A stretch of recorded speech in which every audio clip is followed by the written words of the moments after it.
रोशनपुर नाम के गांव में चंदा और शांति नाम की जिठानी और देवरानी रहती थी।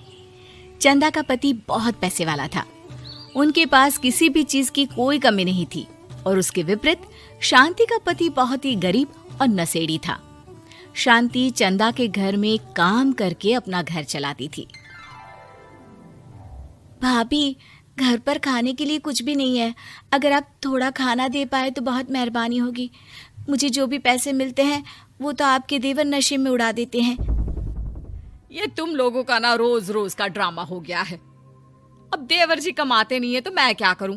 तुम्हारा पति तो तुम्हारी सारी कमाई दारू में उड़ा देता है। रहने दो भूखा उसे। अरे ऐसे मत बोलिए भाभी, आप तो जानती ही हैं कि वो मन के कितने साफ हैं, पर इस बेरोजगारी के कारण उन्हें दारू पीने की लत लग गई है। अरे अपना ये रोना गाना बाद में कर लेना, पहले काम निपटा ले घर का। मेरा और टाइम खराब ना कर। जा गेहूं पीस ले, फिर तुझे कपड़े भी धोने हैं। शांति रसोई घर में जाकर गेहूं पीसने लगती है। पीसते पीसते कुछ गेहूं वहां कपड़ों में गिर जाते हैं, जिसे देखकर उसके दिमाग में एक आइडिया आता है। क्यों ना ऐसे ही थोड़े गेहूं मैं अपने पल्लू में बांधकर घर ले जाऊं, फिर एक बर्तन में जमा कर लूंगी और उसे पीसकर रोटी बना लूंगी। कुछ दिन तो ऐसे ही चलता रहा, मगर फिर एक दिन चंदा ने शांति को ऐसा करते हुए देख लिया। अरे पहले तो मुझे लगा तुम लोग बस गरीब हो, पर तुम लोग तो चोर भी हो। चोरनी कहीं की। मुझे तो लगता था तू गेहूं पिसती है, पर तू तो अपने पल्लू में गेहूं छुपा कर ले जाती है। निकल मेरे घर से। मुझे माफ कर दो भाभी, हमारे पास खाने के लिए एक दाना तक नहीं था, इसलिए मुझे ये सब करना पड़ा। अरे तुम लोग मेरे रिश्तेदार हो, इसीलिए दया कर कर तुझे मैंने अपने घर पे काम पर रख लिया, पर तू और तेरा पति हमारे खानदान का नाम मिट्टी में मिलाने पर उतारू हो चुके हैं। आपको मुझे जितनी गालियां देनी है दीजिए, मारना है तो मार भी लीजिए भाभी, पर मुझे काम से मत निकालिए। परिवार की बात है, वरना कोई और ऐसा काम करता ना तो धक्के मार कर कब से घर का बाहर निकाल दिया होता। रोते रोते शांति अपने घर चली जाती है, जहाँ उसका नशेड़ी पति कहता है, अरे कहाँ रह गई थी कामचोर? इतनी देर क्यों कर दी? आज पैसे लाई कि आज भी खाली हाथ वापस आ गई है? अपने हाथ दिखा। जरूर पैसे छुपा लिए ताकि मैं दारू ना पी पाऊं।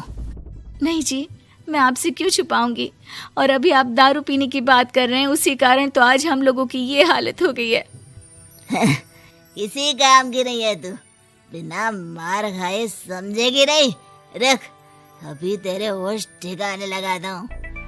रामलाल शांति को बहुत मारता है। शांति का मन दुखी हो जाता है और वो गांव के तालाब के पास के एक पेड़ के नीचे बैठकर फूट फूट कर रोने लगती है। मैंने कभी किसी का बुरा नहीं किया, फिर भी भगवान मेरे साथ ऐसा क्यों कर रहा है? मैं तो रामलाल जी की फिक्र करती हूँ, फिर भी उन्होंने मुझे इतना मारा। तभी उसे एक आवाज सुनाई देती है, रोने की कोई जरूरत नहीं है बेटी, चिंता क्यों करती हो? ये आवाज कहाँ से आ रही है?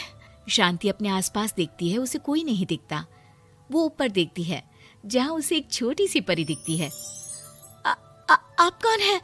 आप तो कोई परी लगती हैं। हाँ बेटी, मैं इसी पेड़ पर रहती हूँ। मैंने तुम्हारी सारी बात सुनी, अब तुम्हें फिक्र करने की कोई जरूरत नहीं। अपनी आंखें बंद करो। शांति आंखें बंद करती है और जादुई परी अपनी छड़ी घुमाती है। उसकी छड़ी घुमाते ही पेड़ के सारे पत्ते सुनहरे रंग के हो जाते हैं। परी उनमें से एक पत्ता तोड़ लेती है और फिर से अपनी छड़ी घुमाती है, जिसके कारण सारे पत्ते पहले की तरह साधारण से दिखने लगते हैं। आंखें खोलो बेटा। लो, इस पत्ते को ले जाकर अपने तकिए के नीचे रख देना। ये तो एक साधारण पत्ता है, इससे क्या होगा? ठीक है, अगर आप कहती हैं तो मैं इसे रख लेती हूँ। शांति उस पत्ते को लेकर अपने घर जाती है और अपने कमरे में तकिए के नीचे रखकर सो जाती है।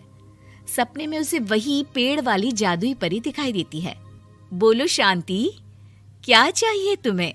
मैं चाहती हूँ हम बहुत अमीर हो जाए और मेरे पति नशा करना छोड़ दे, उन्हें कोई काम भी मिल जाए।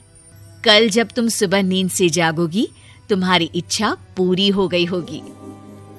अगली सुबह शांति नींद से जागती है, अपने आसपास का नजारा देखकर चौंक जाती है। उसके बिस्तर पर चारों तरफ सोने चांदी रखे हुए थे। हे भगवान, कहीं मैं सपना तो नहीं देख रही? इतना सारा सोना, वो भी मुझ गरीब के पास। रामलाल जी को बताती हूँ, वो बहुत खुश होंगे। शांति जैसे ही कमरे के बाहर जाती है, वो देखती है कि रामलाल सूट बूट पहने काम के लिए बाहर जा रहा होता है। मुझे शहर में एक नौकरी मिल गई है शांति, मुझे आने में देर हो जाएगी, घर का ध्यान रखना। और इस तरह शांति बहुत अच्छा जीवन बिताने लगती है। उसके पास अब किसी भी चीज की कमी नहीं रह जाती। रातों रात शांति के पास आए इतने पैसों को देखकर उसकी जिठानी उससे पूछती है, अरे क्यों रे शांति, कहीं बड़ा हाथ मारा है क्या? अचानक तुम लोगों के पास इतना पैसा कैसे आ गया? नहीं भाभी, ये सब तो जादुई परी के दिए हुए पत्ते का कमाल है। शांति जादुई पत्ते के बारे में सारी बात चंदा को बताती है, जिसे सुनकर चंदा के मन में लालच आ जाता है और वो झूठ मूठ रोते हुए उसी पेड़ के नीचे जाती है जहाँ उसकी रोने की आवाज सुनकर जादुई परी कहती है, क्या हुआ बेटा, क्यों रो रही हो? मैं बहुत गरीब हूँ, मेरे पति मुझे बहुत मारते हैं, अब मैं जीना नहीं चाहती। चिंता मत करो बेटा, अपनी आंखें बंद करो। जादुई परी चंदा को भी उसी पेड़ का एक पत्ता देती है और तकिए के नीचे रखने को कहती है। चंदा उस पत्ते को लाकर अपने तकिए के नीचे रख लेती है और अगली सुबह जब उठती है तो उसके कमरे में चारों तरफ सांप बिच्छू रहते हैं। अरे बचाओ बचाओ, कोई मुझे बचाओ, ये कैसा पत्ता है जिसे लाने के बाद उस गरीब शांति के पास तो इतना सारा सोना आ गया और मेरे चारों तरफ ये सांप बिच्छू, अरे कोई बचाओ।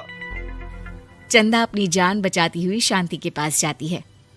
चलिए भाभी, मुझे लगता है आपके घर में सांप बिच्छू को बस जादुई परी ही हटा सकती है। दोनों मिलकर जादुई परी के पास जाते हैं। ये सब तुम्हारे बुरे इरादों का नतीजा है चंदा। तुम झूठ मूठ बस पैसे के लालच के कारण यहाँ आकर रो रही थी, इसीलिए तुम्हें जादुई पत्ते ने उसकी सजा दी। अरे मुझे माफ कर दीजिए जादुई परी, मेरे मन में लालच आ गया था। अरे शांति, तुम भी मुझे माफ कर दो, मैंने तुम्हारे साथ बहुत गलत किया है, फिर भी तुम मेरी मदद के लिए आई। चंदा को अपनी गलती का एहसास हो जाता है, इसलिए जादुई परी उसके घर से सारे सांप बिच्छू को गायब कर देती है। चंदा और शांति आपस में मिलजुल कर रहने लगती हैं। उम्मीद है कि आपको हमारी ये कहानी पसंद आई होगी। कृपया हमारे चैनल को सब्सक्राइब करें और सभी अपडेट्स के लिए बेल आइकन जरूर क्लिक करें। और हाँ, वीडियो लाइक और शेयर करना मत भूलिएगा। Bye bye.